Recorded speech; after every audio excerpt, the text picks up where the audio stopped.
မင်္ဂလာပါ Movie Talk 360ကနေပြန်လည်ကြိုဆိုလိုက်ပါတယ်ဒီနေ့မှာတော့ဝမ်းနည်းစရာလည်းကောင်းသလိုခြောက်ခြားစရာလည်းကောင်းတဲ့ကိုရီးယားတရေက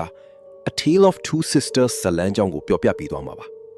ဇလန်းစမှာဆူမီကစိတ်ကျမ်းမာရေးဆေးရုံကနေဆင်းလာပြီးနောက်သူမရဲ့ညီမလေးဆူရီဖခင်ဖြစ်သူမူးရင်တို့နဲ့အတူအိမ်အိုကြီးစီပြန်ရောက်လာကြပါတယ်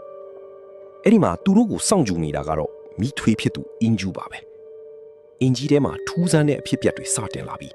ဆူမီကသူမရဲ့ညီမလေးကိုမိထွေးရဲ့နှိပ်စက်မှုတွေကနေကာကွယ်ပေးဖို့အမြဲကြိုးစားနေရပါတယ်။ဒါအပြင်အိမ်ထဲမှာအသက်ရှူအားကျက်လာပြီးကျမ်းပြင်အောက်ကလက်တစ်ဖက်ထွက်လာတာမျိုးတွေအဝတ်ပီတိုထဲမှာတစုံတစ်ယောက်ရှိနေတယ်လို့မျိုးခြောက်ခြားစရာတွေကြုံလာရပါတယ်။တရက်မှာတော့ဆူမီကညီမဖြစ်သူရဲ့လက်မောင်းမှာဒဏ်ရာတွေတွေ့လိုက်ရလို့မိထွေးဖြစ်သူနဲ့ပြင်းပြင်းထန်ထန်ရန်ဖြစ်ပါတော့တယ်။ဒါပေမဲ့ထူးဆန်းတာကဖခင်ဖြစ်သူကဒီပြဿနာတွေကိုမတိကျိုးကြုံပြုတ်နေတယ်လို့စူးမိကိုပဲဘာလို့ဒီလိုတွေလုပ်နေတာလဲလို့မိခွန်းထုတ်နေတာပါမိထွေးဖြစ်သူရဲ့ရက်ဆက်မှုတွေကတနေ့ထက်တနေ့ပိုမိုဆိုးရွားလာပြီးဇလန်းကလည်းအထွတ်အထိပ်ကိုရောက်ရှိလာပါတယ်ဒီနေရာမှာတော့အားလုံးကိုမှင်တက်သွားစေမဲ့အလှည့်အပြောင်းပေါ်လာပါတယ်တကယ်တော့ညီမဖြစ်သူစူယုံကတေဆုံးသွားတာကြားပြီဖြစ်ပြီး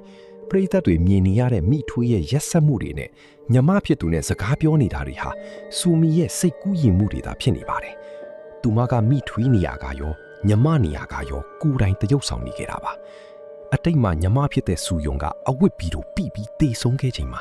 စူမီကမကယ်တင်နိုင်ခဲ့တဲ့အတွက်အပြစ်ရှိစိတ်ကြောင့်စိတ်ဝေဒနာခံစားနေတာပါ။ဇက်သိမ်းမှာတော့မိထွေးဖြစ်သူကအိမ်ကြီးထဲမှာစူယုံရဲ့ဝိညာဉ်အစ်စ်နဲ့ထိတ်တိုက်တွေ့ပြီးဇလန်းလေးပြီးဆုံးသွားပါတယ်။နားဆင်ပေးတဲ့အတွက်ကျေးဇူးတင်ပါတယ်ဒီလို movie podcast တွေထပ်ကြည့်ခြင်းရင် Movie Talk 360ကို subscribe လုပ်ထားဖို့မမေ့ပါနဲ့နောက်ဗီဒီယိုမှာပြန်တွေ့ကြမယ်